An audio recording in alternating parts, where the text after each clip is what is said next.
Okay, I'm going to open with a poem called Fog. And this poem is about maybe 20 years old, but relevant because I did publish it in my first book, The Wall, and it's called Fog.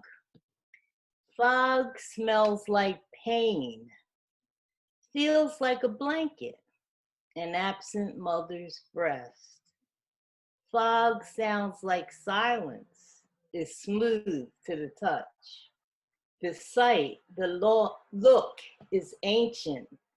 Permission from the gods to sleep, to stay down, close to the San Francisco ground. 1. When you scream from pain, fog comes out of your mouth. It envelops you at a one-legged bus stop as you push on, causing yourself more pain. Dancing in spite of your pain. Wheelchair diva in airports. You can sit in the handicap seats. But it's desperation as friends rally round the valley of the shadow of your present painful life. But you are a trapeze artist with a cane for your balancing act of the day. Doing chores and cleaning the bathroom, 1 square inch of tile at a time, causing yourself more pain. 2, I remember my walk around the high rise on Lake Merritt in Oakland. 2 red leaves, 1 in the process of turning cold. Welcome to autumn in Philly, California, my hometown. The same man who was waiting for the 40 or 43 bus was still there when I returned from the corner store. He had the headphone thing down. Tune in and tune out to the fact that you are waiting for a slow public bus. In pain. Bundle up on the tennis court. Fog covering your senses like the time of day. And speak to your sister in her black tights and baseball cap, like the one the lady who does your hair wears. Softly hop. 3, walking Lombard Street in San Francisco, there is time to think clearly in the healing pain of fog. I am the poet of my parents' death. Another pain which punctuated me and sent me on God's lifelong travel of the soul. There is no time to write when you are a busy traveler. You must rest and surrender to hard times, like this one. It's been one thing after another, but not a list of good. It must have to do with the time I was born, I think. I cannot explain the curvatures of this road.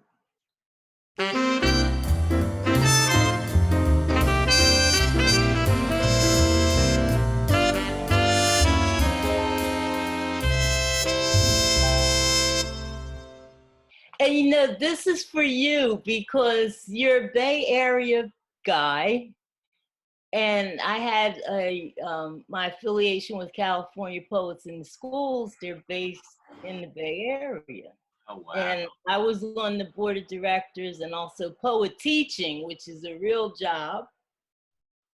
And I had to travel back and forth from San Diego to San Francisco, and my spine was deteriorating over the time I was traveling with books and bags and schlepping and trains and planes. And then I found you guys. And all roads lead to poetry, David, and from poetry. because I met you guys when Wayne Cook at the California Arts Council Right. contacted our executive director, Mary Verdalis, at California Poets in the Schools. And he said, if I'm putting out a call, if you know any um, artists or writers with disabilities, um, I will fund them attending a conference in Los Angeles at LACMA, Los Angeles County Museum of Art. And the topic was higher value, HIRE. And it was pushing for people to hire people with disabilities, retrain them.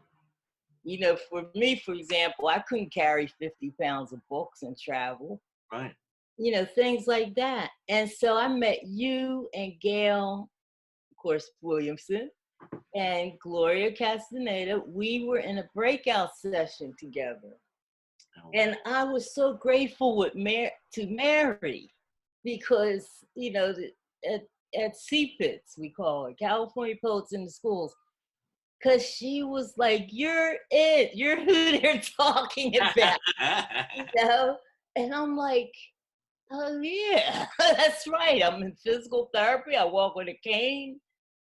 People don't get me, you know, as far as like pain is invisible sometimes or most of the time. And so I've been sharing with friends through the quarantine that I was ahead of the curve with staying down close to the ground in my home. And there it is. and there it is. I'm just as productive and thriving in my mini museum here, Right. library, Right. music So, room. by the way, your library is gorgeous. Number one, that clock. Oh, Oh my God. I feel like I took something, how it's melting off. I love that. Where did you get it? It's like a trip. Oh, you know, it's a find. I mean, since I've been home, I've been redecorating, discovering, getting books out of drawers, you know, and filing stuff and typing stuff. Yeah. Because when I started writing, we typed on manual computers or nothing, longhand. Yeah. So I'm finding all this old stuff that I can type now. And so the clock was from my publicist. I had a publicist in San Diego, Mike Grunwald, and he hooked me up. And I had this book about Dolly anyway. Yeah. And I was in Portland at a screenwriters conference, and there was an agent interested in my work, and he had Dolly's estate as a client or some kind of connection there. And it just, you know, all the magic, all the circle. No, wait. Now, what about that baseball up there?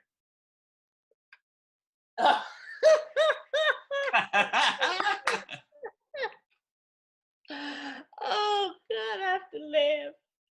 My dear departed sister, God bless her. Oh. She knew a guy on the Dodgers. Mm-hmm. And she said, do you want a baseball signed? And I said, yeah, I want it signed, but not by him. I want Tommy Lasorda to sign this.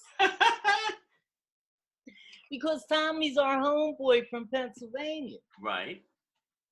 So, you know, and I handled it and all this, and I didn't really play with it, but it's probably not a, you know, a collectible. I don't know. I got Tommy. To you, it's collectible. Oh, yes. And it looks collectible. Really? So guess what? It's collectible. All right. I'll take it. But no one can collect it but me. No. This is special. I'm a baseball fan too.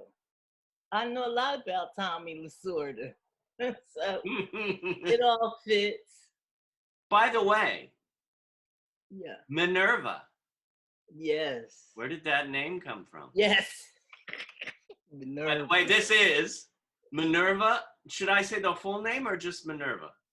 I have like 18 names because I was born with a middle name. My legal birth name is Gail Nathina Hawkins. My father's name was Nathaniel, Love that name. and he was a how were they saying it when Kobe passed away? A girl dad. But he was a girl dad because he lost his son. Oh. So he named me after him. And or I lost my brother, put it like that. And so now they've been gone almost 50 years, and I really want to ask him, Ed, did you know about Athena and Minerva and the whole wisdom and the mythology and everything? But I was a sickly child. That was another sort of leg up on quarantining. I did a lot of reading. I was homebound a lot of time. I had asthma too. You can't do double Dutch. Right. And so I used to go and talk Right. with the old folks that would sit on, in Philly when the weather's warm and nice and all. We sit on the stoop, better known as steps, and jaw and relax and talk. And so Mom and Pop Terry were my neighbors. I'd go up there and hang with them till the lights came on and I had to go home. And they walked me home one night. I'm 5 years old. And they told my parents when I got home, they said, you got a little Minerva on your hands. And I sort of got it because it felt like the little old lady's name, Minerva. And then, I studied anthropology. So part of that is mythology. And Well, then I Minerva's so find magical. Minerva, the goddess of wisdom, war, and invented the flute, which I happen to play. And I think she had to have been a poet. So I took the name as a pen name for my poetry, and I made the M lowercase. Right.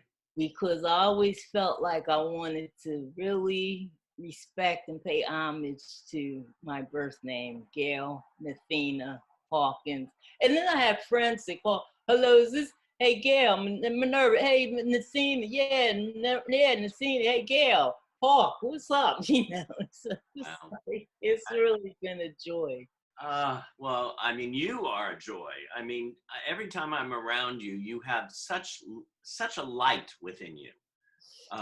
And talking about poetry, I mean, how you've written books. Yes, one of the greetings I was going to give you was welcome to Poetry for Actors 101, and there will be a quiz. I love it. You better be taking notes. I wrote my first piece when I was 8. It wasn't a poem, it was a story. Really? What was it about? It's so funny, I remember it like really well.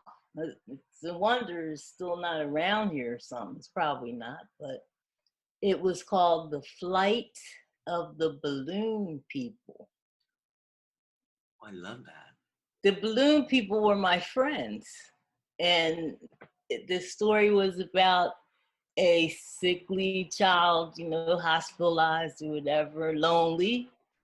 And these balloons with faces on them fly up to her window and entertain her and just show colors and joy. And this was at 8 years old? Yeah. I didn't edit it either. It's one of the few things I think I still would like it if I saw it today. Yeah. And I don't remember editing. I mean, what kind of editor could I have been at 8? But I kind of spit it out. I remember just sort of going for it. Wow. And then these balloon people became like real, balloons with faces and different eyes and You could, you should, make that into a movie. what That's about you know what? I was gonna ask you about Andreas. yes. Yes. Oh my God, we are so connected right now. Right when you said that, I went boom, boom, boom, boom, boom. Andreas, animation. You can make it Yeah, into a great short. He does so much. I mean, he's been to Performing Arts Studio West a I couple of times. know. And I And, met him at one of your functions. well, that you met him at the film that he Yeah. produced and animated, and Yeah, he that's that right. was all him. I mean, he works for Disney and Warner Brothers and you name it. But Yeah, I remember. we need to connect it. Andreas, I think I've got your next short That's animation. It's that's all, amazing. Oh that's my all God, these the colors, little people. the balloon people, seriously. Oh my God. Can I be the blue balloon? Yes. By Soon the to be a major motion picture and Broadway show. Oh my God, it'll start off though. Okay, see how ideas come. I This just know. happened. I By know. the way, we're matching today. You're wearing blue. I'm wearing blue. Yes, and you're giving me textures and the whole bit. And, I loved it when you were helping me prepare for this. And you said, we're just going to have magic.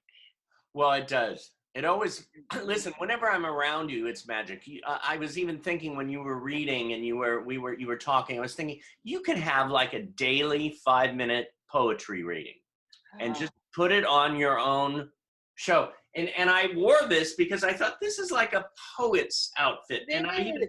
I even brought my new poets. Ooh, I See would this? do a reading in that. Can you imagine? And this, see, now we match because this goes with your hair a bit. Yes, and so does this. Read more. Oh, I just got this yesterday in really? the mail from the American Academy of Poets. See, poets are serious writers. Poets have agents and organizations, and they get paid and published and travel, and it's really been a kind of a career. I can say I even fell into it because I was at Temple University, and a teacher of mine said I reminded him of Gertrude Stein. I didn't know who that was at the time, and he also wanted to publish the piece. And he said, I'm going to publish it, and we're going to have a reading, and invite the whole Temple University, which is Right. a huge university in Philadelphia. So I get there, I'm kind of nervous or jitters or whatever. And we're all backstage. And I come out on stage and there's 200 people in the audience. Oh, love it. And I think that was my first reading. And I've read in pubs and bars and jazz clubs. And I do have a jazz poem today. Do you? Okay. Yeah, because I lived in San Diego for 23 years. Yeah. And Yeah. some of that time I had a band, and my Oh, band's name, David. My band, we should get the band back together and come to this, to the studio. I think so. Once this is over, bring the band.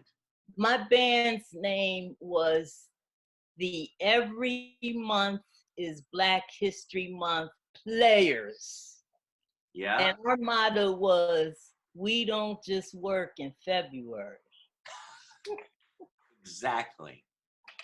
Oh, beautiful. And I had a multicultural band, and they were all kids, and they loved it, and they instructed me so well, and we had rehearsals, and they wanted to know what key my voice is in. You're a singer, right, David? What key Yeah. is my voice in? Oh, I see. I don't know. I just go la. I don't know what key that is. Yeah, I hear that. It's funny with poets. A lot of people think you can sing, I can't sing, and they think you can write lyrics. Never say can't. Yeah, yeah, I know. Don't tell Dee Wallace.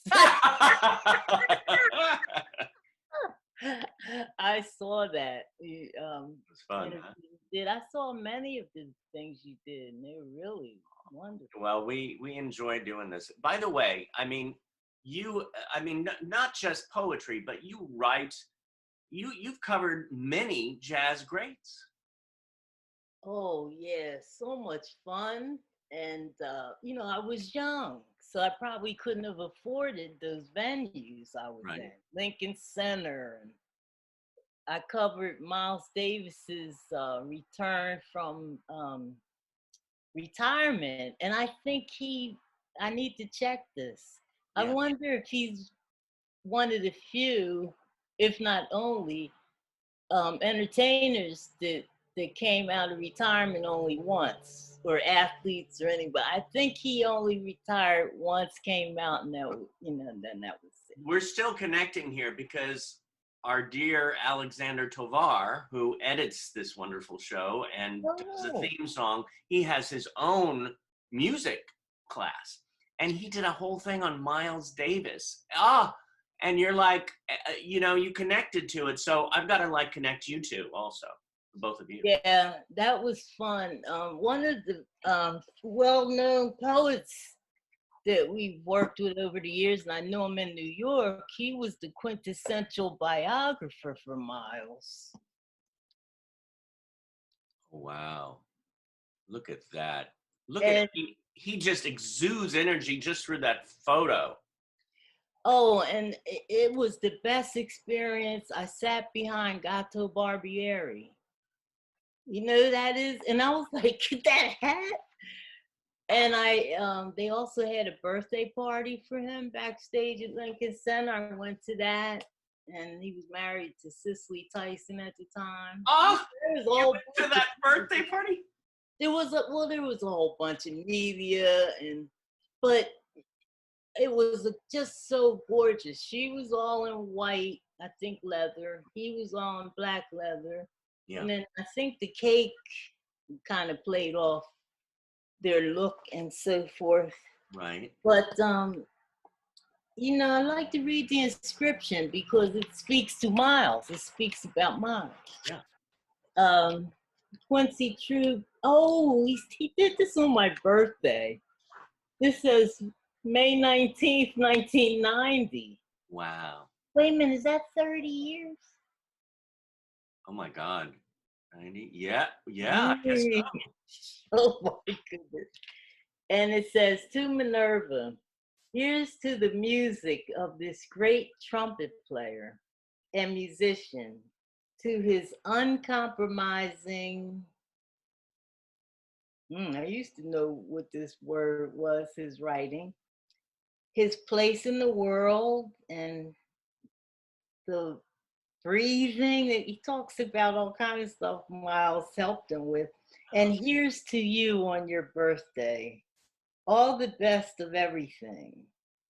To you on this day and forever, Quincy Truth. Beautiful. This, Beautiful. this is why I call my apartment a museum. I mean, between the National Geographics and books I worked on, books my friends worked on, Gorgeous. just I don't want to do anything with them but share. I Well, don't want a yard sale thing or yeah. because it's history. It's that I touched too. You know, Yeah. and I miss all you guys at the studio. Well, I love, by the way, that you put the Meet the Biz postcard above the clock. It's so apropos how time is melting. Time isn't melting, it's morphing, you know? Being from Philadelphia and that being my home, Right. it took me a while to really feel part of, and I can look at that and feel a part of. I mean, Danny's on there. He went to Temple. Danny Woodburn. Angela Rockwood's on there. And she reminds me of back east because when she sees me, she'll say, "Hey, Minerva, what's the dealio, or what's the dealio?" And that's the New York thing, as I recall. So yeah, the gang's all here. Gangs on her. Well, it's truly a family, isn't it? We're like a family. Oh, When did how many years have we known each other? I met you in 2004 2000. because that's when Wayne Cook sent me to Higher Value Conference. Okay. And I think you were, oh, and then I started meeting up with you in Burbank at Joey Travolta's. Inclusion Films, The yes. Inclusion Films, that was a big part of my beginning. We got all those photos from those different workshops. And I finally had to move here. You know, when I first met you, I was living in San Diego. Mm. Mm-hmm. And then my mobility issues were such that, I couldn't walk, much less move. But you're moving and walking now. Well, I gotta say, because I've been in touch with uh, colleagues and friends that are in physical therapy or other treatments. And, it's getting hard because I'm supposed to be in aquatic therapy right now.